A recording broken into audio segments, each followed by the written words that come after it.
we've officially started, and that I've been asked to tell this story. When I was at the university, there was a professor, and I think that his official designation was professor of ornithology, which basically means he was in birds. And so I took that passage, from Isaiah and said, what does it mean? They will mount up with wings like eagles. And he said, you got a doctorate, don't you, in theology? What do they teach you over there? And I said, well, I'm just coming to the expert about birds. And he says, well, it's pretty obvious, don't you think? I said, if it was obvious, I wouldn't be here. Long story short, after he really got on me about some stuff, he said, if you ever see an eagle flapping his wings, it's a very short or very desperate time. And the eagles build their nest on the tops of these craggy outcroppings or trees, dead trees. And it's strategic. They build them strategically, and they sit in their nest and they wait until the wind blows. And he said, now do you get it? And I still didn't. And he said, look, Christians are supposed to build their nest strategically and wait for the Holy Spirit to start to blow. And then when the Holy Spirit blows, you just pop out, you mount up with wings like eagles, and you never get tired, you never get weary, because it's the wind that just takes you. And I think that's where we are today on this COVID conversations, isn't it? That we don't know where we're going, we don't know what we're doing, but we're just going to start talking. So who wants to talk first? I'll just say a few things that are on my mind. We've been obviously talking about this a lot, but one, as I think we're learning some things about ourselves and about our ministry that we never would have. So there's a lot of positive in this. One is that our younger staff are able to handle with accountability and good checks and balances to work outside of the office a lot more productively than what we had originally thought, which is very exciting because I think a lot of times our office, it becomes a family environment, friends and family. We just lots of talking and communication and a lot of productivity doesn't happen. So, but away in a quiet environment it does. So that's been good. Our church is very large, but yet we've been able to pivot pretty quickly to an online engagement environment, which is really exciting. That we're, even though large, we're able to move very nimbly, and I think our ministry has done the same. We're doing tonight. We're doing our first kind of family fun night virtually, so we're trying to engage families in their home with a virtual experience for them. So it's the first time we've ever really done anything like this outside of trying to do things on our campus. So I'm really excited about the possibility of getting the gospel in homes in a way that we never would have done that otherwise. And also we've come up with our camp team has come up with a phenomenal plan virtually for a camp experience. It's not monetized. We can't generate any revenue from it, but that's okay. I think, again, another opportunity to minister to families that we would have never touched otherwise. So I think we're going to have a chance to execute on that this summer at some level, and we'll see what the result is. We could fall flat on our face on both of them, but we at least are trying some new stuff. Lots of time with family, lots of time for planning, contacting and working with folks probably that I would not have had time to. I mean, I've been on more reach calls, seed calls, things like this that I just don't normally have time for because of just my schedule. It just is so crammed and so tight. I just don't have time for extra stuff, if you will. Even we're going to have a reach prayer time next Wednesday. We did it, I think, 3 or 4 weeks ago, and it was fantastic. Loved it. I think we're going to try to do that more often. So anyway, so on the positive side, lots of positives. On the challenging side, trying to figure out, what's real and what's not in all of this is really hard. And I think, again, lots of stuff trying to weave through all the data and all the stuff that's going on, and just trying to make sense of it all. And it's certainly been very challenging, and I don't think we're really going to know the impacts probably for another 3 or 4 months on families and on finances. And so there's going to be lots of stuff to go on and care for, but financially it's going to be a significant hit to our ministry, because we are primarily a revenue-based model for ministry. So we're business that runs on the primary value of the gospel and ministry. So that's going to be a challenge. So we're still trying to figure that out. But those are just initial thoughts. I'm sure there are lots of others that would come to mind, but I don't want to dominate the time with my thinking. But our team has worked really well together, just coming up with options and ways to begin to trigger decisions. So I'm very proud of how our team has worked in terms of just preparing different decision points along the way. So in the midst of the craziness, there's been some calm in the storm.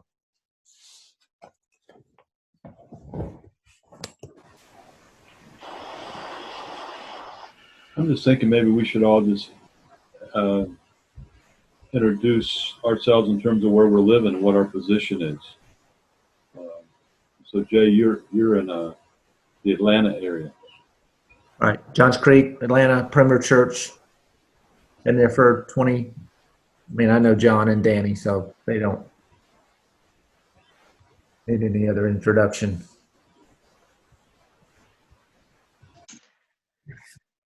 Well, I'll go next. Danny Downing. I'm at Johnson Ferry Baptist Church, North Atlanta, officially Marietta, Georgia, but kind of the north suburbs of Atlanta. I'm one of the associate pastors, oversee our sports and fitness outreach ministry, and I've been at Johnson Ferry 20 years. I'm glad to be a part of this conversation. Yeah, since Greg's settling in, I'll go. I'm John Longworth, pastor of recreation and senior adults at Germantown Baptist, just outside of Memphis. And like Danny, I'm approaching 20 years on staff. If all goes well, we'll make it. If I make it to July, I'll have reached the 20-year mark.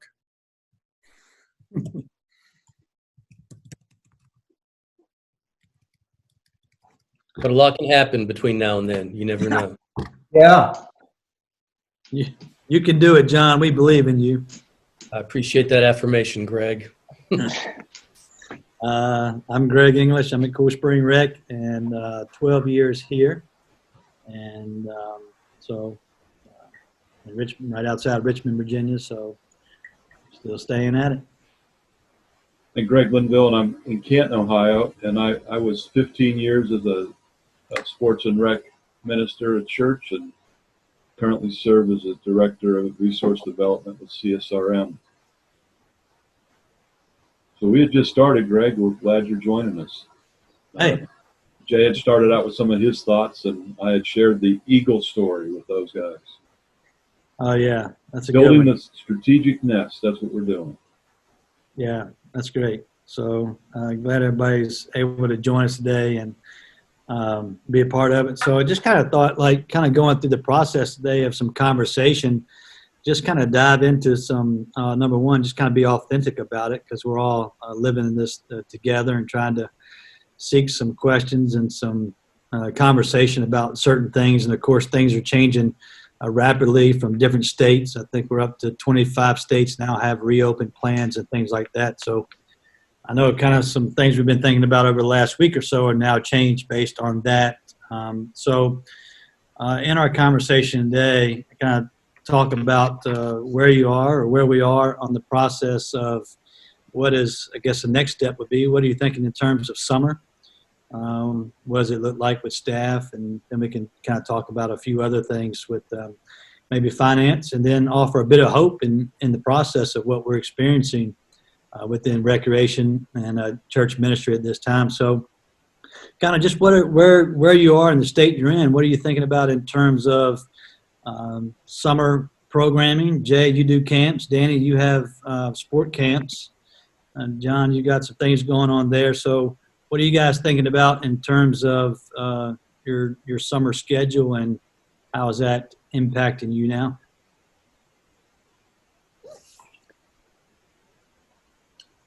Well, I think for us, we're in Georgia and we have begun the reopening process. And so our church yesterday announced 4 steps in us totally reopening and getting back to kind of a normal on-campus experience. And so we are getting ready to move to step 2, which would be online worship only, online connections through small groups only through the month of May.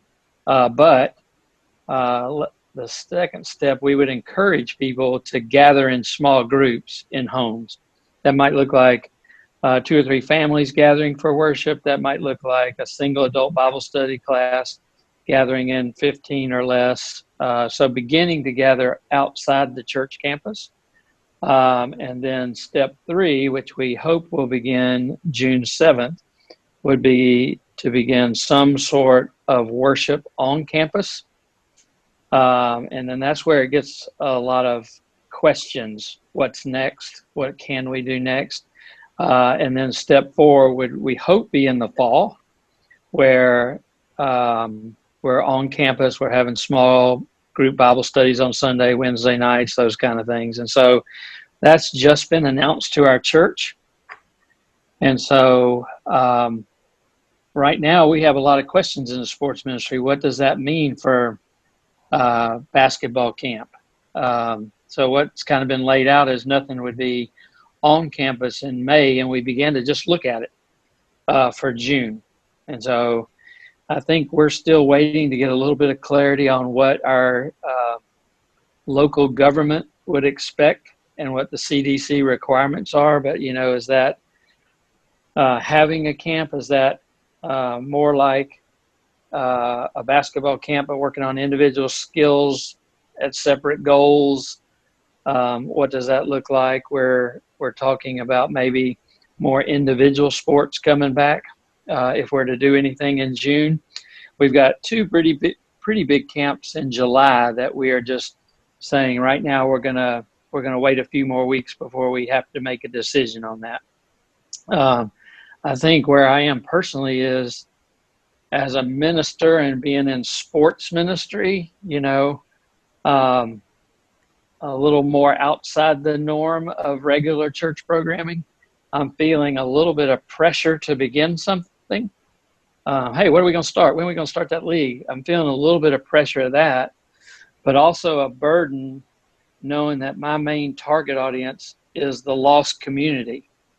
And I could do damage to my potential witness if it looks like I try and come back too soon. And so I'm feeling that tension within myself. I want to get going. I want to be a good team player in our church and prove to my pastor I'm doing something. But at the same time, I need to be considerate that I don't want to take away a witnessing opportunity by giving the perception that I don't care or we're coming back too soon. That's where I am. Yeah, that's a really good thought about just a little bit of the pressure of, you know, when we're going to open, and of course when things are opening back up and people are seeing it, well, when we're going to open, yet the tension of trying to have the proper perspective of when and how, but also that burden that your people group is like out there and you can't get to them in a sense. So somewhat of a challenge. Jay or John, what are you guys experiencing? Yeah, I'll jump in. For sports ministry or recreation ministry, we've canceled a lot over the next couple of months. We've had to cancel our baseball season entirely. We do a lot through April, May, and June. Once we hit July, that's a time of the year where I can take a 2-week vacation and not feel guilty about being away, not worry a whole lot about what's taking place other than from a facility standpoint. So canceling baseball season, that was huge for us. We've had to cancel our gymnastics ministry, which is a pretty big ministry for us through the summer. A couple of sports camps that we do in June have been canceled. Right now, we're looking at how do we reopen the facility in a responsible way? How do we allow people to engage with us, and how do we engage with them as they enter the facility? Continue to have a ministry while at the same time making sure that we're keeping our staff and our volunteers safe and creating a safe environment for the people that are coming into the facility. So that's what we're looking at from a recreation standpoint. I'm in a kind of unique position from a lot of other rec pastors or rec ministers in that I wear a couple of different hats, having served on staff here for as long as I have. I'm involved with a lot of other things in the life of the church. Everything from teaching periodically, and our pastoral staff on Sunday nights rotate our teaching schedule. We are without a senior pastor right now, so my longevity comes into play sometimes in helping some of the younger guys navigate through a season like this. And we all acknowledge that we don't know what we're doing.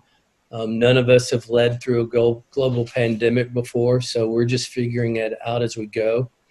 And I think we've been blessed that our folks have, they've placed a lot of trust in us. We've not had to deal with a lot of second guessing.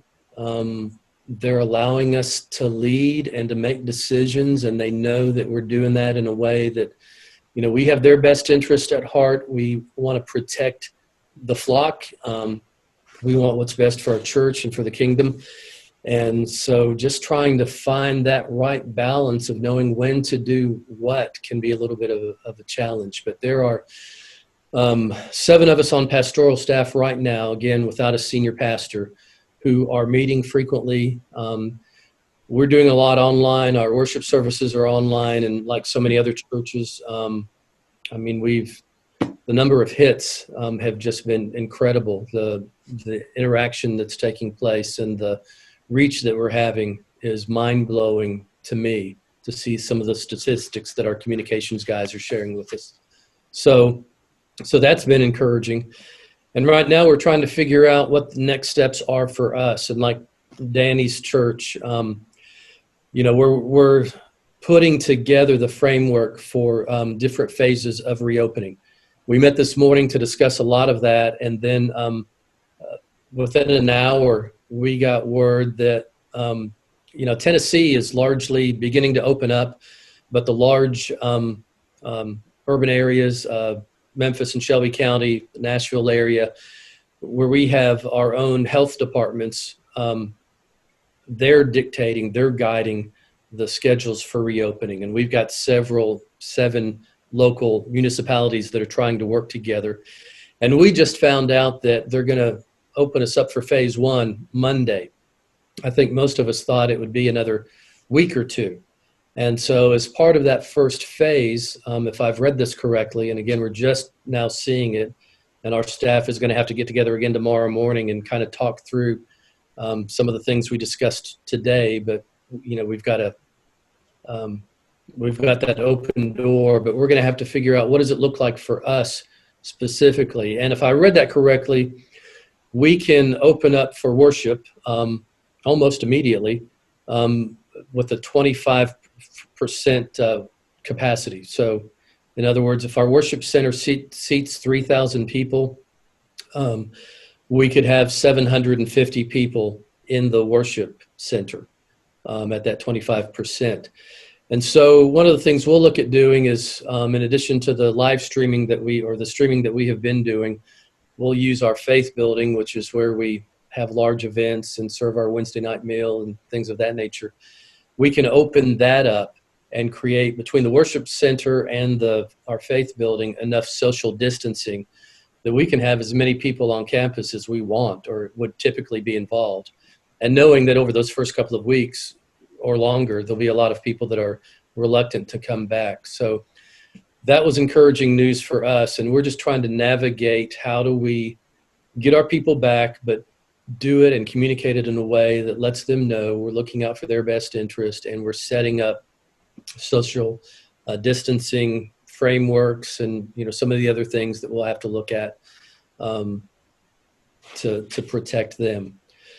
So kind of balancing that with the church-wide aspect and what does that mean for our facility and what can and what can't we do. And we're finding out that, like pickleball, we could probably start that Monday if we wanted to, but the basketball courts can't be open because it's a contact sport.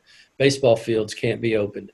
So there are some things we can do, some things we can't do, and how we manage that and communicate that is something that we're going to have to be looking at pretty closely over the next few days. And we've already given some thought to it, and I think I could probably open up our facility Monday, but we'll probably wait a week or so and ease back into some things.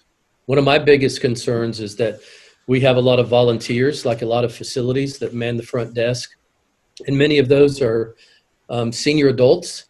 And my hunch would be that we'll lose a lot of them. They won't feel safe coming back initially. And so how do we compensate for that?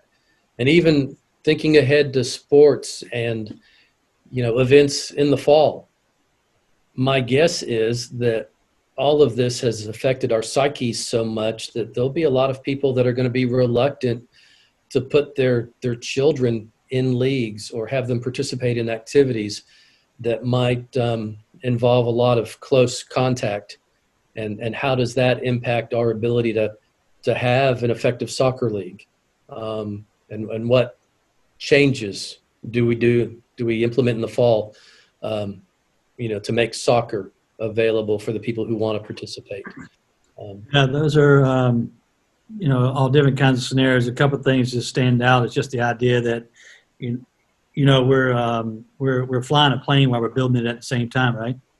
Yeah.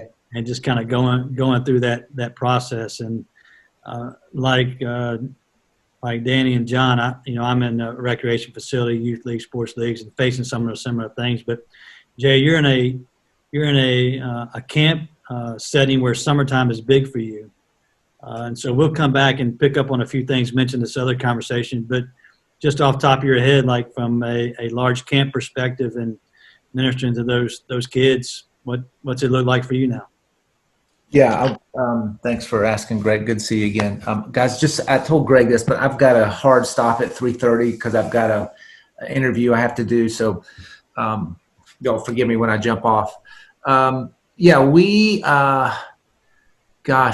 We're meeting to Monday. Every Monday, my leadership team, we meet, and we're also following the guidelines of our church and our state. So we have a plan. Basically, we've put a bunch of different plans together. One's a green plan, one's an orange plan, one's a red plan, and just all different types of scenarios. And in those, the green is a go, basically, with a significant amount of reductions in what we do in terms of large assemblies, large gatherings, and really trying to keep kids from moving from a certain small group. So a lot of times during our days, they'll go from their core group that they go around with in a camp, and they'll go to a specialty experience. And so they'll be with a whole new group of kids. Well, we've had to reprogram and eliminate that. So where all the kids are together all the time. And they're always with the same counselor, leader. So we can try to isolate that. That's in a green plan, along with cleaning protocols and all types of stuff. And then obviously a red plan is if we can't do it for some reason, if we, this thing spikes again, or we get into it and for some reason we just have some mass outbreak in our camp and we have to shut down. We have a virtual camp experience, which does not have a revenue model with it, but it is a way for us to engage families and kids at home. Right now, our plan is to probably, again, we haven't made a final decision, we're 10 weeks in the summer, and we have to back up training 2 weeks prior to that. So no matter what we do, we're trying to move training with the weeks we start. So we have, college kids that we have to train and equip and all the things go on with that. We have equipment we still haven't purchased because we want to hold off on that. We have work that we still have to do. And so there's still a lot to do. to get ready for the summer, but we're still in a window that we can make that happen. So we're thinking right now that the first week, because of just the way our dates in Georgia run, we're probably not going to have camp. Probably going to be on our red plan, which is a virtual camp experience.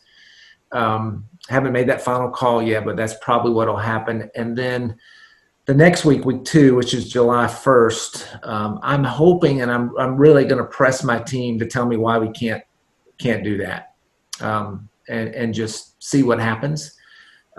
So because we're open then. I mean, we're in phase 3 in Georgia, which is basically we can be back to normal with obviously care and concern and all that type of stuff. So I'm really my personal push is I really would love to experience success for a lot of reasons. I would love obviously to get back with our team and beginning to engage kids and our staff with the gospel and all the things that are going on in our ministry, and to begin to kind of communicate in our community some confidence and trust in this, and get out of this fear that, hey, that there's these guys over at Camp All-American just congregated, however many kids and counselors, and things went well. The sky didn't fall. And wow, that's a camp. What else can we do? To try to generate some confidence instead of all this backpedaling that we're doing. That may be really stupid and idiotic on my part in terms of, overly, I'm not a risk taker by nature anyway, so I don't naturally think like this, but something in me just says we need to move in that direction. So I'm hoping that that's what we can do.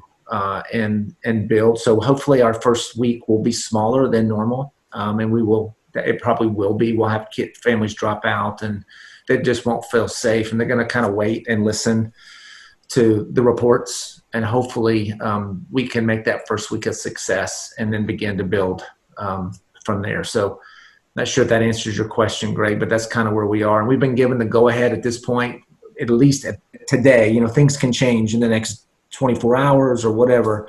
But right now our church is going to allow us to execute, even though that week at that point, they're still not allowing, we'll have worship services, but they're not going to have kids, nursery and all that type of stuff, but we will be able to execute camp.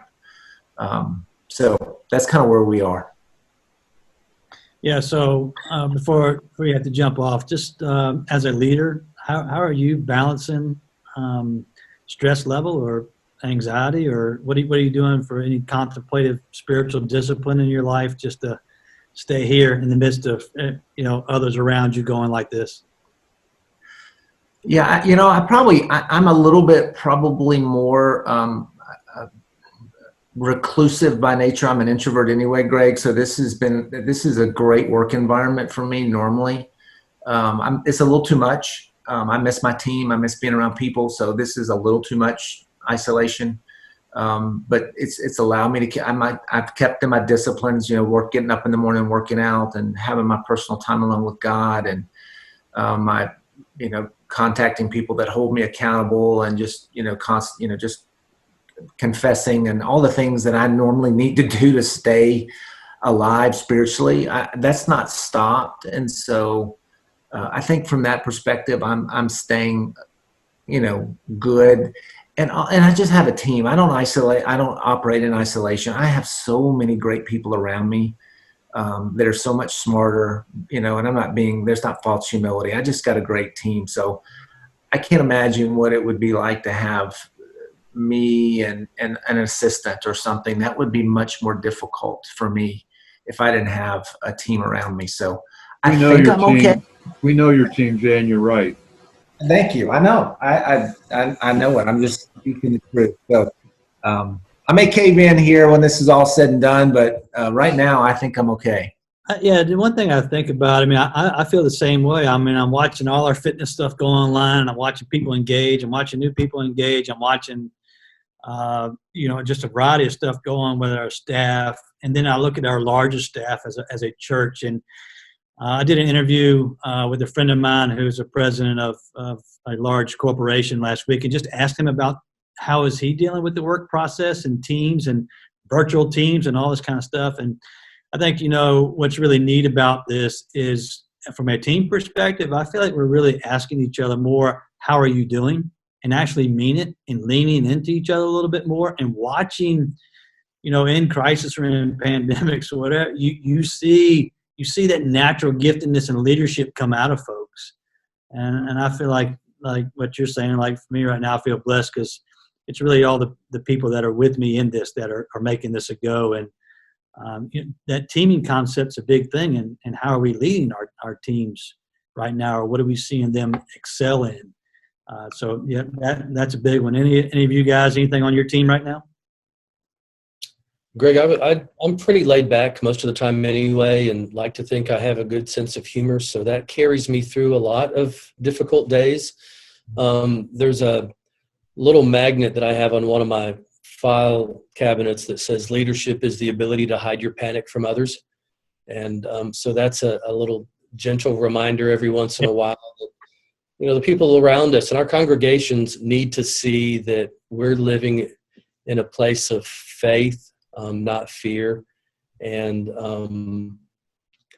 so that knowledge, knowing that, I don't want to use the word critically, but I can't think of another word right now, but knowing that people are looking at us critically, I think in a lot of ways requires us to lead and to model what it is to walk in faith right now, as opposed to walking in fear, because that's what the rest of the world is doing. And, if we fall into that trap, then we're not going to be effective in the ministries that we lead, and we're not going to make a difference in the lives of people that in a lot of cases are looking for Jesus right now. They may not know that that's what they're looking for, but they're looking for something. And so I think the knowledge that that how I model what I believe is making more of a difference right now than maybe it's made in a very long time helps carry me. Yeah. The message, hope, that's coming out just a little bit, and I think about this is just it is not living in fear, but living in faith. And I was thinking about that this morning. Which has gripped us more, the idea of the physical illness, or the idea of the economic downturn, or things like that. Either one is grabbing our people in our culture, right? And so, how do we speak into those? Two really good points. Danny, message of hope that's on top of your mind or heart? Yeah, I think our staff took the lead from our pastor early on, who has just said, hey, we're going to get through this. Everything's going to be okay. God is still in control, and we will get through this. And early on, we just kept asking, what can we do?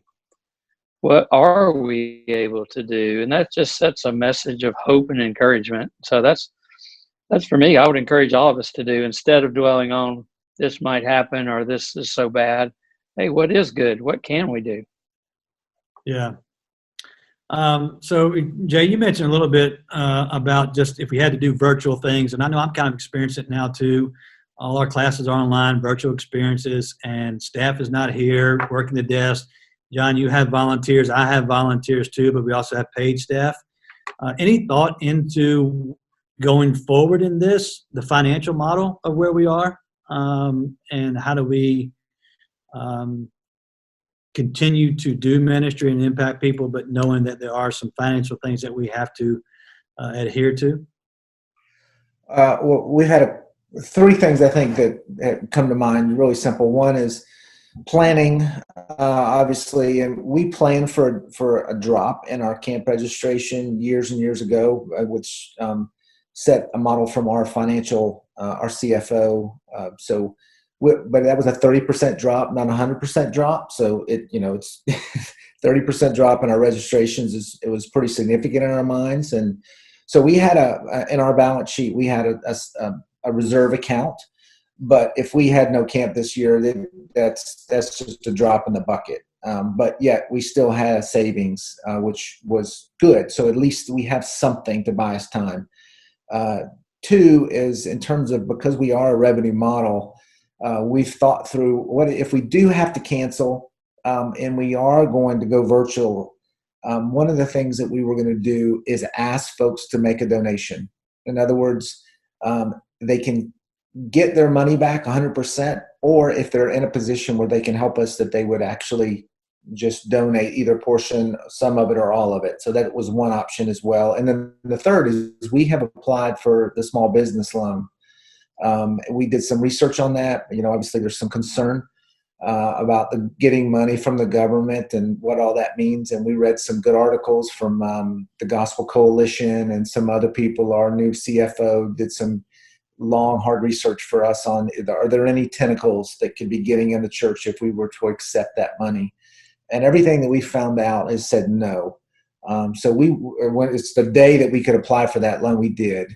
And we were able to get some help, which at this point, we don't know if we're going to accept it or not. We're still, not in that place. So those are the three areas right now where, as well as our church is 100% behind us. We're a self-funded ministry of our church. Personally, our ministry is.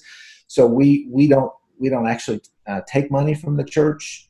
We actually, there's an assessment that goes along with it because of all the utilities that we use. And it's not a rent. It's just we help offset some of the costs that we actually cause the church as a ministry. So it's a unique relationship, it's just great. But we are a ministry of the church. But our church is 100% behind us. And if they were to, quote, have to bail us out, if they could, they would. So right now, that's kind of where we are. Yeah, we're in a similar case that we're self-funded minus my salary and one other salary.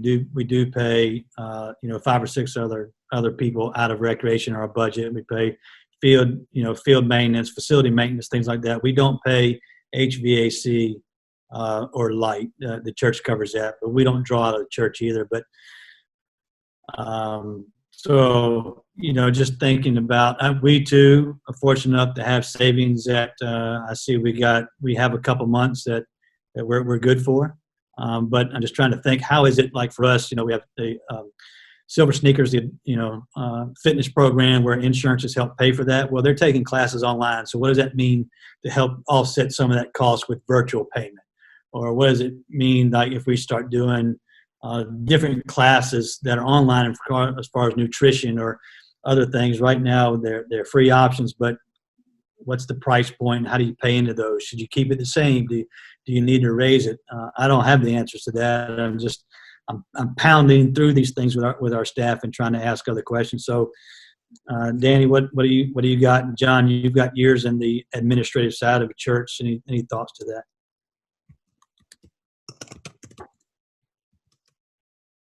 Danny, go ahead. Yeah, we're a little bit different from you guys in that we're supported by the unified budget. And so as we move forward, that'll be a process of how is the total church budget doing. And then that might or might not affect what we do moving forward. As far as virtual things, I think we're where you are. We are finishing up the spring semester, and people registered and paid for that, and we have continued all the classes virtually. But beginning the process of, are we going to be able to offer summer classes quick enough? And so do we just wait on that and then come back a little bit delayed and just have classes in our building? I think they'll look different, but instead of our exercise room, we may need to use the gym so we can apply the right rules, social distancing, questions about, obviously the cleaning procedures. But right now that's our main look is, hey, when do we think begin to get back on campus? Our desire would be to get back on campus. So that's kind of what we're looking at right now. If we weren't able to do that, then it's a little bit of a struggle because I don't know if we'd have the revenue. So we just have to choose whether we wanted to see if we could somehow pay teachers to offer those classes. I don't think we'd get a large stream of revenue by offering just the virtual classes for people to pay, but that's our market. Right. Yeah, and for us, we're probably closer to Johnson Ferry. The recreation ministry budget is part of the unified church budget. And so the church covers our personnel cost and, facilities cost. A lot of what we do through recreation, though, is participant funded. It's fee-based. So all of our sports ministries, gymnastics, martial arts, anything like that we did would be covered by fees largely. So if we're not able to have a sports season or a gymnastics or whatever, we're not paying money out, money's not coming in, so we're okay there. For us, it's going to be more of how does this impact large events that we would have later in the year, Living Nativity in December perhaps, and things of that nature. So far, giving has continued to be good in our church. People are giving online, mailing in checks. And in fact, our personnel committee has said that they would continue paying. We did this, we've been closed essentially the entire month of April. And the personnel committee has said that they will continue paying everybody through May. That's every employee of the church. And so they're not at this point willing to commit to anything beyond that. But in this season, you look at Lifeway and so many other places that are terminating employees or eliminating benefits. I'm grateful that our personnel committee has made the commitment to at least say, hey, through the month of May, we've got you covered. And then we'll have to, like everybody else in every other setting, continue to make decisions and adjust here or there as we go. So I'm worried more about some of the guys who work in churches who, if their salary is part of the church budget and giving declines, and decision makers in the church look and say, well, you're not having baseball this year. You're really not doing anything. You're not wearing other hats, or you're not providing any kind of meaningful ministry in the life of the church outside of that role that you have here. Some of them will be the first to go. And, that's another point that seems to be jumping out a little bit, even within our larger church conversations. Just the idea of redeployment. Like, so during this time, how do we, continue with who we have, and what jobs are they doing now? Are they transitioning a little bit? Are they changing? And find ways to make yourself beneficial, useful. Yeah. The larger life of the church. Yeah. And maybe kind of that goes into, I don't know if you're even thinking about it. I mean, I'm trying to think about it. But what does reinvention look like for us? Like we're coming, it's not going to look the same going forward, right? So is this an opportunity to reinvent how we're formatting, how we're using the facility, how we're doing the camps, who comes in, what we're doing? I think another conversation that goes on attached to redeployment of staff or personnel is, what can we do different to extend the impact from what we've been doing before? And is this a good time? I think it's a great time to be talking about reinventing what we're doing. Yeah, so much in not just rec, but the life of the church revolves around, or has revolved around, enticing large groups of people to come in, and and you're ministering to large groups. And we're going to find, I think, for a long time to come, that there's going to be less and less of that. And we have to find creative ways of not just packing people in for the large events, the camps, the activities, but how do we minister to small groups effectively? Yeah. And I think that's going to require us figuring out how we multiply ourselves, and equip lay leaders or paid staff or others to own more of the ministry. You're like me, I tend to be hands-on, and I can be good at delegating, but I don't really want to do that until I know somebody really well and know that I can trust them and can count on them to do what we're asking them to do. And so that's a challenge for me, just honestly. What's the one thing you're excited about right now? I'm excited about some of the new relationships that are that are taking place. And one of the things we're doing so much through social media and online right now. But I'm sorry, this is not recreation related, but wearing my senior adult ministry hat, recognizing that some of our people are not as engaged in social media as others would be. And so I'm emailing every week everybody that's 55 and older in the church. It's just a short little encouraging email, just to let them know that they're loved and requesting prayer requests. And I've had more positive feedback from that than I've had from so many other things just in the last few weeks. Right. And they just want to know that there's somebody out there who cares, that loves them, that's reaching out to them, thinking about them and praying for them. And that's just ignited a new passion in me to make a difference in the lives, or try to, in the lives of people who just don't have those connections and relations that a lot of the younger families might. Yeah. How about you, Danny? What's exciting? Yeah, I think a couple things. I think we're going to learn some things and adjust, because I think God will teach us some new things. I think for our team, I think we will have a clarity and a focus on why we do what we do, and an appreciation for why we do. So when we get to come back, that'll be a real focus of our league. And not that we haven't had it, but just the opportunity to step back and breathe a little bit, and then appreciate our church and appreciate, hey, this is why we're doing sports ministry. I think it's going to be very exciting and encouraging for our team when we get to be back together, and I think I'm personally excited about, hey, what can coach training look like in the future? We've seen these tools of Zoom and stuff work, and what would it look like if not only do we meet on campus, because coach training is vital, but also offer the opportunity to join virtually and to keep connecting during the season.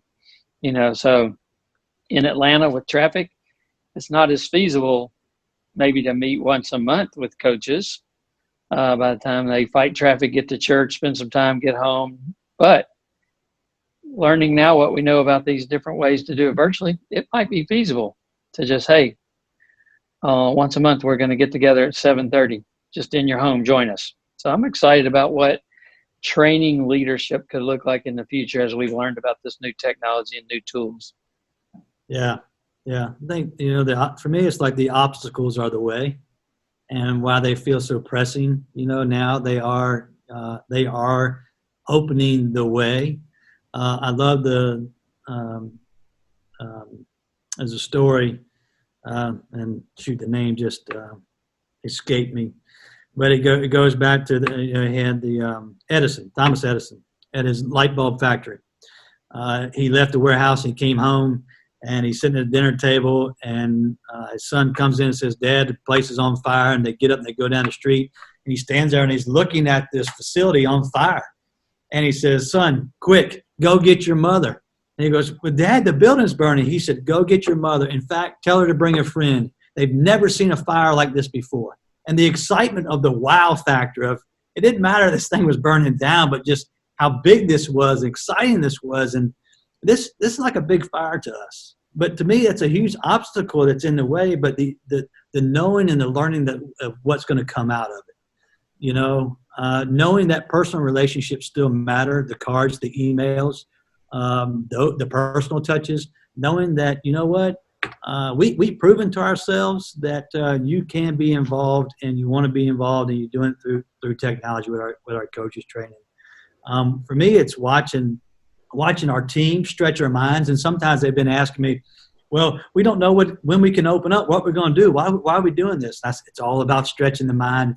It's helping us equip ourselves and think differently and look outside the box. So for me, it's the unknown, or where Scripture says, "I'm creating the new," and what that new is going to look like is going to be good. Greg, you've kind of heard us kind of banter around a little bit. Any themes running through that you find that you're hearing or seeing? Well, I'll start with that. What are you most excited about? And building on that, obstacle is the way. And in my role, what we do is network with a lot of different churches around the world, really. And one of the things that we have encouraged our folks, our sports ministers, rec ministers like yourselves, to go to their senior pastors and their church leadership and say, we have been building relationships with people in our sports and rec and fitness now for decades sometimes. And they have never come to the church because it's too threatening to them. But now they'll come to our church because it's virtual. And they'll sit in their living room and they'll tune in. Are you able to make it happen so that the message that is given to them, if we ever do open up, that they'll want to come in? Can you give them the message of salvation in that way that's really, really, really going to be attractive and winsome to them? And I think this is what I'm probably most excited about, is this possibility that we have literally been building these relationships. And we've probably been inviting people to come to church, and they just won't come because it's just too threatening, whatever. But now they'll come. And then the other side of that is that we take this time on the sports and rec and fitness side and say to all of these people, we realize that maybe you don't want to come for whatever reason, but we're doing this all online now, and this might be an opportunity for you to really see what it's all about in a non-committal kind of way. And I think that's the thing I'm most excited about, what can happen there. There's three other things that we're telling folks and hearing from people that are related to some of the things we just talked about. And Danny, you hit on this with the witness. And I'm going to ask you this question kind of rhetorically, but I think you'll understand it, is what would be worse, to have John, in your case, your baseball leagues or Jay's camps or, whatever, what would be worse, canceling them for the summer or running them and then having a COVID outbreak come through that? What's going to be the most negative to your long-term witness? And I really think that I'm frustrated with our system in America, that our government has shut down churches. I don't think that is legal. That would be they shouldn't be able to do that. However, I think as churches, as good witnesses, we should do whatever we can to not do anything that's going to cause people to maybe be in danger's way. And that's one of the best witnesses that we can have. And I just feel like we should be really thinking through before we open up anything to make sure that we've got all the information, because we don't want long-term bad witness to occur because we're interested in getting out to them right now. And so I think that's another thing. And then the whole financial thing too. There's three basic ways, and it was exhibited on this call, what we call the mission orientation, that a church, they'll 100% finance a missionary to another world, to another culture, to another country. These people, your coaches, your league directors, your people at the front desk, they are your local community missionaries. And there are churches that are feeling like this is our mission, and we're going to pay for everything that goes, because this is our mission, our local mission. The other side, we kind of call it a country club model, where by fees and memberships, that the church doesn't pay anything. No staff salary, no nothing. It's all got to be based on that country club mentality that they're paying for it. And then there's a third way, that's a synchronization of both of those. And I think that this is causing a lot of our sports rec and fitness people to, if they are in one of those models, to rethink what's the best model long term. If you're in a country club model, you could be out of business, like a lot of other businesses. But you could also be out of business if the church is supplying all the money, because if the church, if the giving is going down, and John, I'm glad to hear that yours is staying steady, but if that goes down, then they're going to come and cut what you're doing. And so this synchronized model is how we've always advised people, that permanent staff, permanent facilities, permanent, that comes out of a mission budget of a church.